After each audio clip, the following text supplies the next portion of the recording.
দাদা বাবুদেরকে বলছি, যদি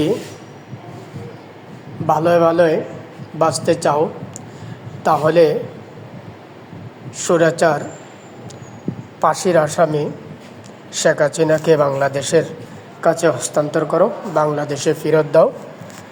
তা না হলে দাদা বাবুদের জন্য ভয়ঙ্কর অনেক কিছু অপেক্ষা করছে, যা তারা কোনো দিন ভাবতেও পারেনি এবং ভাবতে পারবেও না।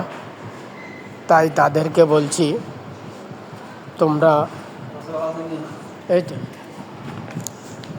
তোমরা আমাদের স্বৈরাচার সরকার শেখ হাসিনাকে ফেরত দাও, তাহলে বাঁচতে পারবে।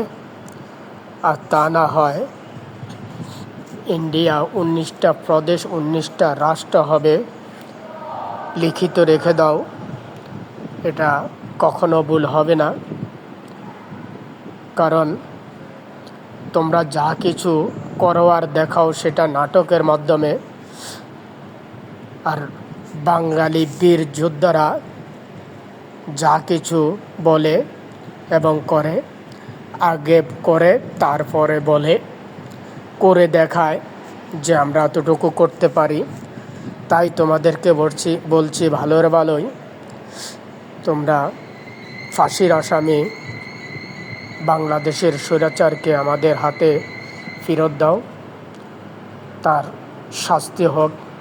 তাহলে বিশ্ববাসী দেখতে পারবে, জানতে পারবে যে সারা বিশ্বে যদিও কেউ স্বৈরাচারী করতে চায়, সে এটা স্মরণ করবে যে স্বৈরাচারের স্থায়ী বেশি দিন নয়, একদিন তাকে ফাঁসির কাস্টে ঝুলতে হবে। তাই মানুষ সচেতন হবে। ধন্যবাদ। সবাই ভালো থাকবেন, সুস্থ থাকবেন। আল্লাহ হাফেজ।